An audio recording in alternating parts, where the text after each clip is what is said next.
तालियां बजाकर स्वागत करिए, अभिनंदन करिए। तालियां बजती रहनी चाहिए। इतनी बड़ी मातृशक्ति हमारे बीच उपस्थित है, उनकी तालियां जोर से आनी चाहिए।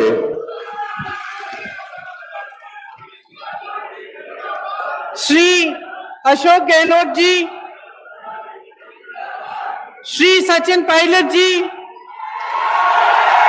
श्री सुखजिंदर सिंह रंधावा जी, श्री गोविंद दोतासरा जी, श्री सीपी जोशी जी, श्री रमेश मीना जी, श्रीमती शकुंतला रावत जी, श्री जुबैर खान जी, श्री प्रशांत बैरवा जी, श्री काजी निजामुद्दीन जी, श्री वीरेंद्र राठौर जी, अमृता धवन जी, गोविंद राम मेघवाल जी, हरीश मीना जी, मंच पर उपस्थित सभी नेतागण, कांग्रेस पार्टी के सभी पदाधिकारी, सरकारी अधिकारी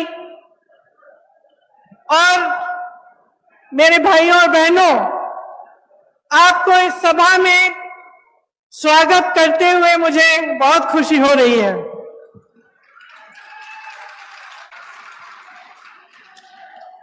वीरभूमि राजस्थान का सभी भाइयों बहनों ने मारो राम राम साहब।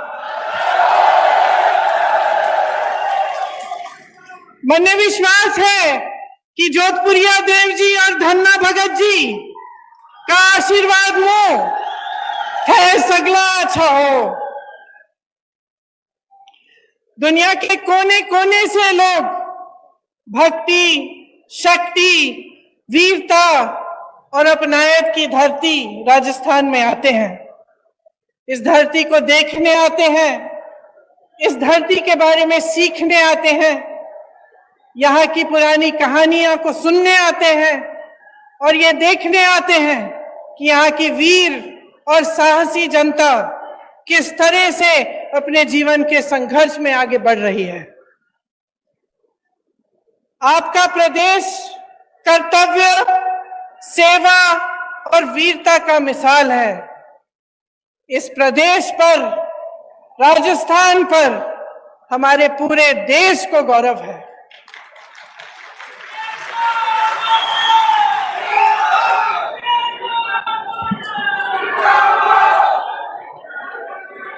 आप बहुत तालियां बजा रहे थे, एक बार मेरे साथ कहिए, जोधपुरिया देव जी की जय, धन्ना भगत जी की जय, अन्नपूर्णा गणेश जी की जय, डिग्गी कल्याण जी की जय। डिग्गी कल्याण जी की कथा तो आप सब बहुत अच्छी तरह से जानते हैं। ये आपकी परंपरा का हिस्सा है। आपको याद होगा कि उन्हें प्रसन्न करने के लिए राजा को बहुत तपस्या करनी पड़ी, तभी जाकर वो प्रसन्न हुए।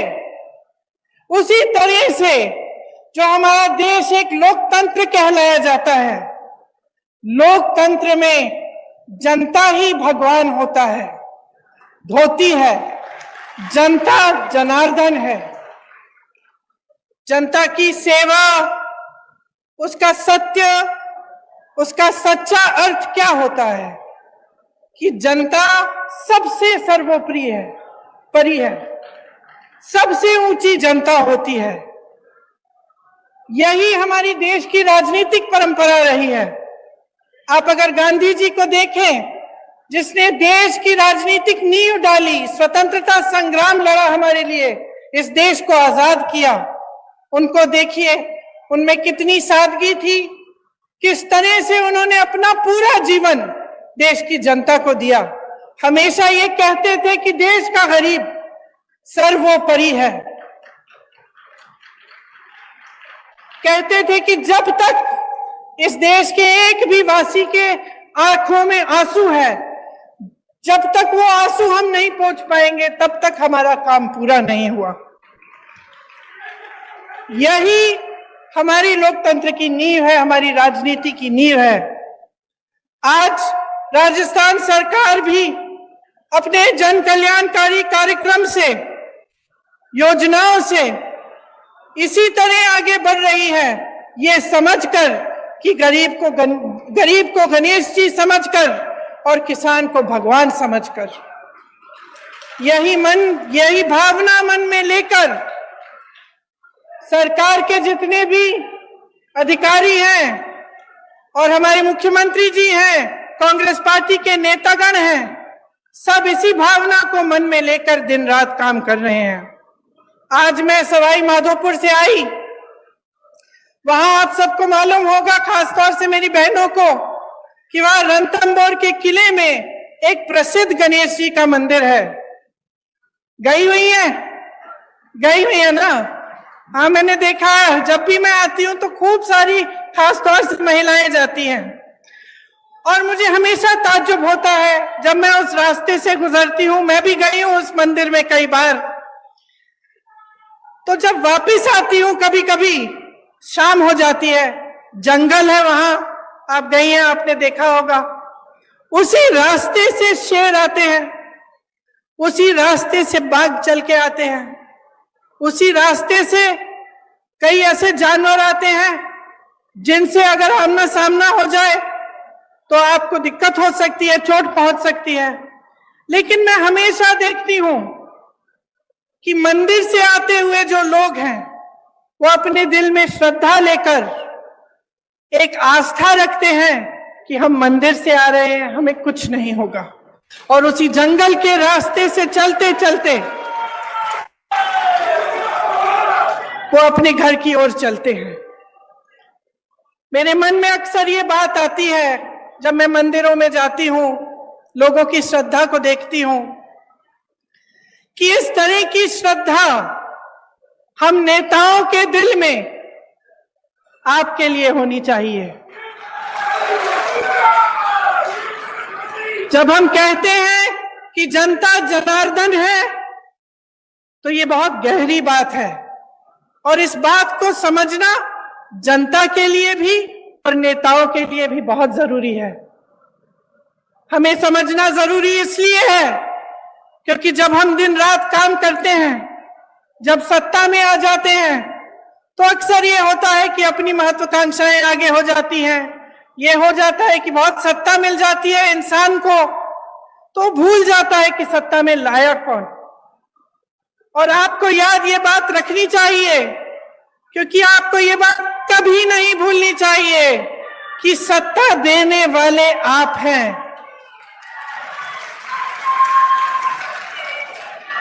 आज इन कार्यक्रमों में मैं एक नौजवान लड़की से मिली, शायद मेरी बातों को सुन रही होगी। उसे मोबाइल फोन मिला, अशोक गहलोत जी की जो स्कीम है, जो हमारी सरकार, कांग्रेस सरकार की स्कीम है, उसके जरिए, और उन्होंने धन्यवाद दिया कि आपने हमें मोबाइल दिया है। और हम भी अक्सर कहते हैं कि हमने ये दी, आपको स्कीम ये दी, आपको ये किया, वो किया आपके लिए। लेकिन आपको समझना जरूरी है कि हम आपको कुछ नहीं दे रहे हैं, आपका हक दे रहे हैं। ये सब चीजें जो आज राजस्थान की सरकार आपको दे रही है, ये आपके हक हैं। आज देश में परिस्थिति ये है कि देश पर राज करने वाले भाजपा के नेताओं के मन में इतना अहंकार आ गया है कि ये बातें भूल चुके हैं। वही प्रधानमंत्री जो अपने आप को भूमिपुत्र कहते थे, आज करोड़ों के काफिले में चल रहे हैं। अगर आप महंगाई से जूझ रहे थे, महंगाई राहत कैंप से पहले, अगर आपके जीवन में अत्यंत मुश्किलें थी, तो ये किस लिए थी? कभी आपने ये सवाल उठाया है कि इतनी महंगाई क्यों? हमें जब रोजी रोटी के लिए कमाने जाना पड़ता है, हमें थोड़े से पैसे मिलते हैं। हम जब दुकान जाते हैं कुछ खरीदने के लिए, मन में शायद बात होगी आपकी, मेरी बहने, कि आज मैं सब्जी बनाऊंगी, दाल बनाऊंगी, रोटी बनाऊंगी, तो आप इस आशा से जाती हैं दुकान की, आपको दो चार चीजें खरीद के आएंगी। लेकिन हमेशा आप वापस आ जाती थी आधी चीजें लेकर। गैस का सिलेंडर आज देश भर में 1000 रुपए का है। कौन खरीद सकता है? क्या आप खरीद सकती हैं? यहां पर राजस्थान की सरकार ने आपको 500 में क्यों दिया है सिलेंडर? क्योंकि देश भर में जो महंगाई है उसकी भाजपा के नेताओं को कोई परवाह नहीं है। जब घर पर कोई बीमार पड़ जाता है, अस्पताल ले जाना पड़ता है, इलाज कराना पड़ता है, तो एक तो बीमारी का टेंशन होता है कि किस तरह से इलाज होगा, दूसरा हम कितने पैसे लगेंगे, तीसरा कि हम कमाएंगे कैसे इनका इलाज कराने के लिए।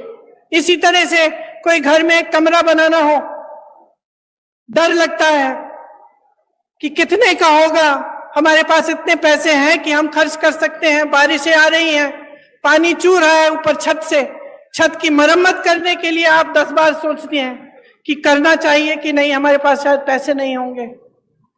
ये नौबत क्यों आई है आज इस देश में कि प्रदेश की सरकारों को महंगाई राहत कैंप लगवाने पड़ रहे हैं, जब पूरे विश्व में तेल की बड़ी बड़ी कंपनियां खूब मुनाफा कमा रहे हैं और यहां भारत में भी, तो आपके लिए तेल इतना महंगा क्यों? आपने ये सवाल उठाया है,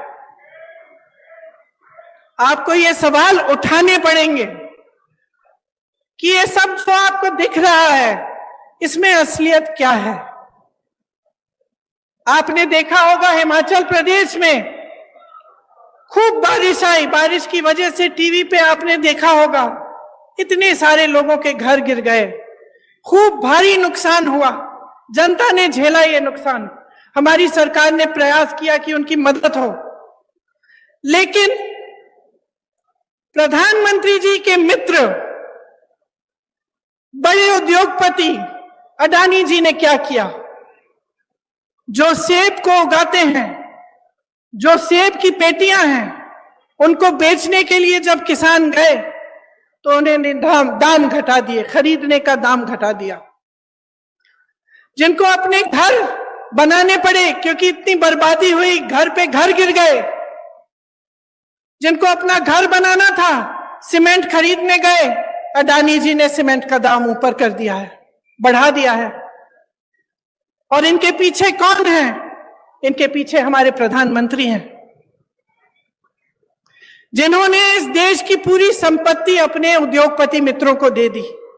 अब इस देश की संपत्ति किसकी संपत्ति थी? आप ही की संपत्ति थी। ये मेरी बैठी बहनें जो बैठी हुई हैं, इनकी संपत्ति थी। आज अगर पुरानी पेंशन के लिए सरकारी कर्मचारी रो रहा है, तो क्यों रो रहा है? क्या उसका हक नहीं था कि 20-25 साल नौकरी करने के बाद उसे पेंशन मिलता, उसे सुरक्षा मिलती अपनी जीवन की, अपने परिवार के लिए? क्यों छीना गया ये? और जब इसको देने का समय आता है तो ये केंद्र की सरकार क्यों कहती है कि हमारे पास पैसे नहीं है? क्योंकि इनके जो बड़े बड़े उद्योगपति मित्र हैं, उनके हजारों करोड़ों के जो लोन हैं वो ये माफ कर रहे हैं, उनसे कुछ नहीं लेते। और यहां आपका पेंशन छीना जा रहा है, आपके रोजगार छीने जा रहे हैं। यहां के कितने वीर नौजवान हमारी सरहद पे खड़े होकर हमारे देश की सुरक्षा को देखते हैं, अपनी जान देने के लिए तैयार होते हैं। और केंद्र की सरकार ने क्या किया? अग्निवीर स्कीम ले आए। अग्निवीर स्कीम ले आए कि 4 साल बाद आप घर जाइए, नौजवान ट्रेनिंग करेगा, काम करेगा।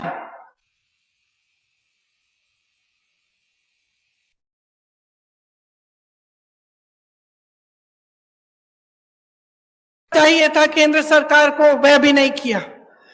हर चीज के लिए उन्होंने अपने उद्योगपति मित्रों को आगे रखा और जो जनता है उसको पीछे रखा।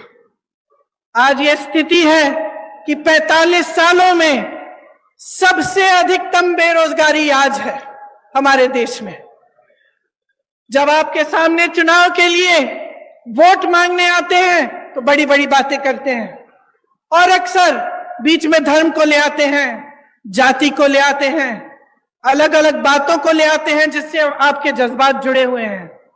लेकिन बहनों और भाइयों, एक बात को पूरी तरह से आप समझ लीजिए ये चुनाव किसी दो राजनीतिक पार्टियों के दौड़ में कौन प्रथम आएगा उसका चुनाव नहीं है। ये चुनाव आपके भविष्य का चुनाव है। इसमें सबसे बड़ा सवाल ये है कि आपका हक आपको कौन देने के लिए तैयार है। और मैं दावे के साथ कह सकती हूं कि भाजपा ने 8 सालों में जो सरकार चलाई है इस देश में, उसने आपके हक को बार बार खत्म किया है। जिन बड़े बड़े उद्योगों से आपको रोजगार मिलता था, उन्हें चुपचाप से एक के बाद एक अपने बड़े बड़े उद्योगपति मित्रों को सौंप दिया। आपके पेंशन कटवा दिए, आपकी सेना में भर्ती होने के चांस खत्म कर दिए, अग्निवीर ले आए, महंगाई बढ़ा दी और खुद इतने बड़े काफिलों में चल रहे हैं। रोज रोज आप टीवी चलाते हैं, आपको दिखता है रोज रोज, खास तौर से आजकल। आज सुबह तो मैंने देखा कि इनके G20 जब हो रहा था तो बारिश आई और सारा जितना भी वो जहां पे वो G20 की मीटिंग रख रहे हैं उसमें सारा पानी फैल गया है। मेरे मन में एक बात आई कि शायद जो हमारे देशवासी डर के मारे कह नहीं पा रहे, भगवान ने कह दिया कि अपना अहंकार कम करो, अपना अहंकार कम करो। इस देश ने तुम्हें बनाया है, इस देश ने नेता बनाया है, इस देश को आगे रखो, इस देश की जनता को सर्वोपरि बनाओ। जब ये अपने धनवान मित्रों को सरकार की सारी कंपनियां सौंप देते हैं तो नुकसान कौन उठाता है? जब ये बड़े बड़े खर्चे करते हैं तो नुकसान कौन उठाता है? सबसे ज्यादा नुकसान मेरी बहनें उठाती हैं, क्योंकि जो पैसे आपकी भलाई के लिए आपके पास आने चाहिए वो नहीं आते। आपने देखा होगा कि राजस्थान की सरकार ने आपके लिए कितनी स्कीम निकाली है। पुराना पेंशन आज आपको राजस्थान में मिल रहा है, तो इसका मतलब है कि ये मुमकिन है ना, ये मुमकिन है इसलिए हो रहा है।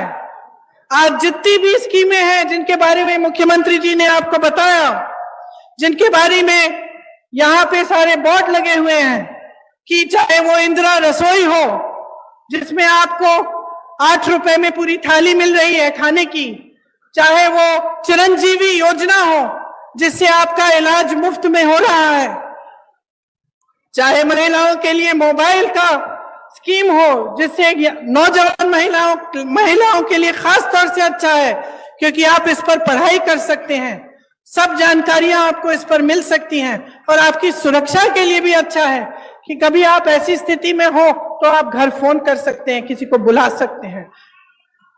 तो ये सब स्कीमें कैसे हो रही हैं राजस्थान सरकार द्वारा? ये तभी हो रही हैं क्योंकि ये जो पैसे हैं सरकार के पास जो होते हैं ये आपके लिए होते हैं। जिस सरकार की नीयत सही होती है वो इस संपत्ति को आपकी भलाई के लिए खर्चती है। और एक ऐसी ही सरकार आज राजस्थान में कांग्रेस की सरकार, अशोक गहलोत जी की सरकार है।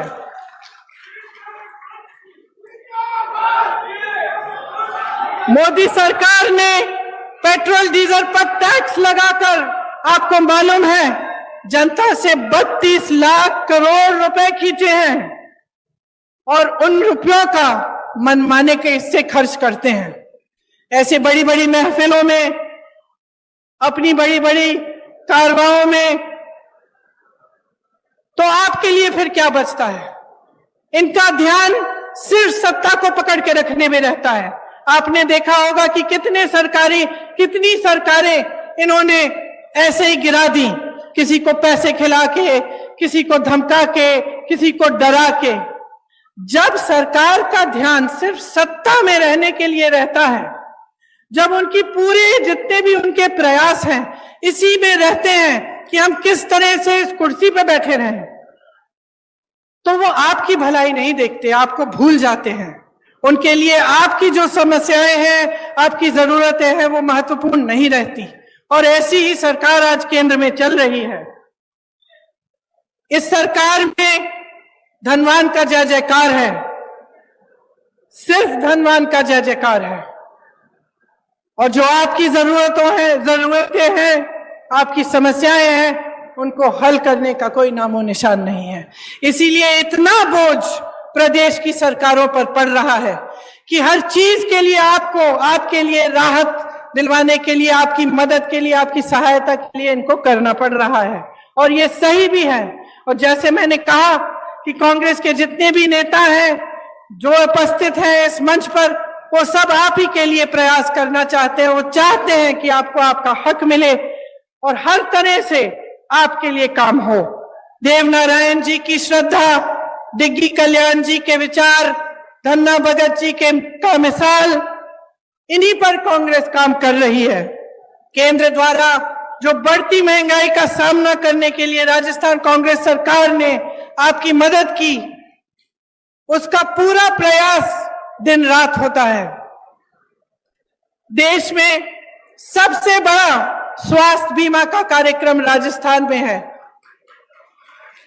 ग्रामीण क्षेत्र के लिए 1000 इंदिरा रसोई आज से शुरू हुई हैं। वहीं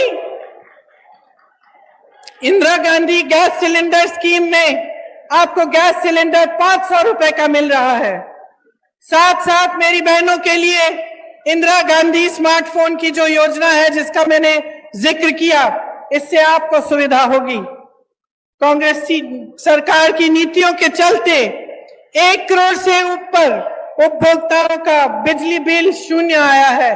अभी मैं कुछ लोगों से मिली थी, किसान थे, बहुत खुश थे कि अब बिजली बिल कम से कम जब शून्य पे आ रही है तो उनकी कुछ कमाई हो रही है।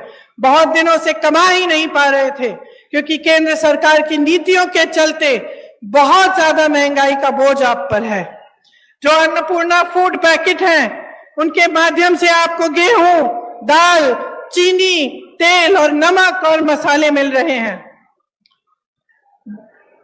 देखिए, जब इस देश को बनाया, इसकी आजादी की लड़ाई लड़ी, जब इसको बुलंद किया, तो सिर्फ एक इंसान ने नहीं किया, चाहे वो महात्मा गांधी ना हो, लेकिन अकेले ये काम उन्होंने नहीं किया। ये काम उन्होंने आप सबके साथ, आपके पूर्वजों के साथ मिलजुल कर किया।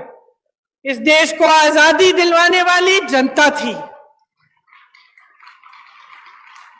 इस देश को बुलंद बनाने के लिए भी जनता खड़ी है। जब हमारा देश आगे बढ़ता है तो ये काम जनता का काम होता है, सिर्फ एक जने का नहीं। लेकिन आज जो परंपरा हमारे सामने, एक नई परंपरा चल रही है, उसमें ऐसे लगता है कि सिर्फ एक नेता, हमारे प्रधानमंत्री जी, सारी चीजें कर रहे हैं। तो अब जनता, आप समझदार हैं मेरी बहनों और भाइयों, आप में विवेक है। हर रोज आप अपनी समस्याओं का सामना कर रहे हैं, तो इस बार एकदम सोच समझ के अपना वोट दीजिए। ये सब सवाल जो मैंने उठाए हैं, अपने मन में इनको रखिए कि इस देश को बनाने वाला कौन है? आप हैं। नेताओं को बनाने वाला कौन है? आप हैं। तो जब आप अपनी सरकार चुनने जाएंगे तो आप पूछिए उनसे, भाजपा के नेताओं से पूछिए कि राजस्थान की वीर धरा से कितने रोजगार दिए उन्होंने। बताएं मोदी जी, राजस्थान में केंद्र की कितनी योजनाएं दी हैं उन्होंने। ईआरसीपी पर मौन क्यों है, जबकि उसके होने से इस पूरे इलाके की तरक्की हो जाती। वो बताएं कि जनहित में जब रेलवे प्रोजेक्ट जो हमारी सरकार ने बढ़ाए थे उन्हें रोका गया, तो इसके पीछे उनकी क्या सोच थी। जब हमारी सरकार थी केंद्र में, तब जो पैसे केंद्र से आते थे वो 90% होते थे। योजना में जब योजना शुरू होती थी तो उसके अनुपात के लिए आज 50% आते हैं। ये कम क्यों किया, ये पूछिए। बहनों और भाइयों, मसला साफ है, चुनाव आ रहे हैं। आपको मालूम है, हर 5 साल आते हैं, हर 5 साल एक नई सरकार आती है। आप उसे मौका देते हैं। काम करने का मौका होता है, दिखावा का मौका नहीं होता, झूठ बोलने का मौका नहीं होता, अपने लिए नेताओं को महलों और बड़े बड़े काफिलों का मौका बनाने का मौका नहीं होता। जो सरकार आती है उसे आपके लिए काम करने का मौका आप देते हैं। आपने देखा है कि अशोक गहलोत जी की सरकार, हमारी कांग्रेस की सरकार का ध्यान सिर्फ आपके विकास और आपको आगे बढ़ाने में गया है।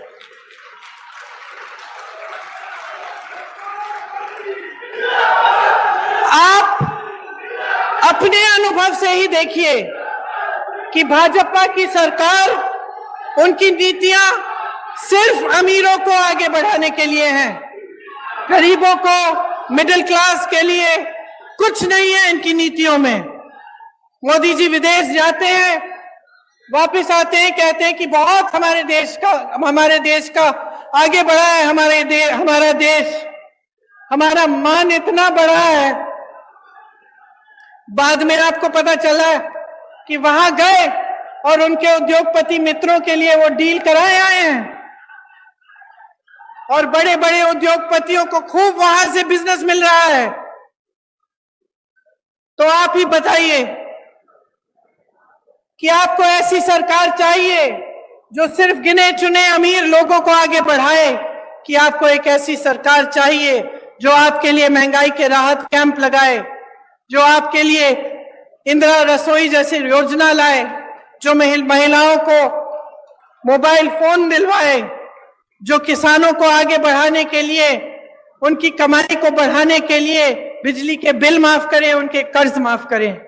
यह निर्णय आपको लेना पड़ेगा और ये एक बहुत बड़ा निर्णय है, इसको हल्के में मत लीजिए। जैसे ही भाजपा की सरकार राजस्थान में वापस आएगी, आप देखिए ये सारी स्कीम बंद हो जाएंगी। जितनी भी अच्छे काम कांग्रेस की सरकार ने किए हैं वो सब रुक जाएंगे। इसीलिए ये चुनाव जब आएगा, अगर आप अपने विवेक को इस्तेमाल करके सोच समझ के वोट नहीं देंगे तो आप अपना ही नुकसान करने जा रहे हैं। मैं यहां मंच पे खड़े होकर आपको कहना चाहती हूं कि ये देश आपका है, प्रदेश आपका है। जैसे मैंने शुरू में कहा, दुनिया भर से लोग आपके प्रदेश में आते हैं। आपकी वीरता अपार है, आपका संघर्ष अपार है। आप जानते हैं कि इस देश में जो नेता आते हैं वो दो तरह के होते हैं, क्योंकि आपका अनुभव अपार है।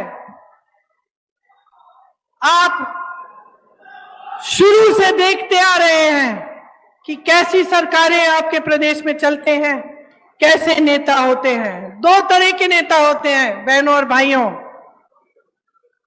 एक जिसका धर्म सेवा होता है, जो समझता है कि जनता ही सर्वोपरि है, और दूसरा जिसके मन में लालच, अहंकार और महत्वाकांक्षा होती है। इसीलिए आज इस मंच पर खड़े होकर मैं आपसे आग्रह करती हूं कि आप ऐसे नेता चुनिए जिनके मन में अहंकार नहीं, आपके लिए श्रद्धा हो। आप ऐसे नेता चुनिए जो आपको भूलकर आपकी मुश्किलों को बढ़ाने का काम न करे, लेकिन आपको हर रोज सुबह याद करे और आपकी मुश्किलों को कम करने का काम करे। आप एक ऐसी सरकार चुनिए जैसी कांग्रेस की सरकार 5 सालों के लिए राजस्थान में रही है, जो आपके लिए, आपकी राहत के लिए, आपकी सहायता के लिए दिन रात एक करे। आपको बहुत बहुत धन्यवाद। इतनी गर्मी में आपने बहुत ध्यान से मेरी बातें सुनी। आशा है कि आपके मन में ये बातें रहेंगी और आप चुनाव के समय इन्हें याद रखेंगी।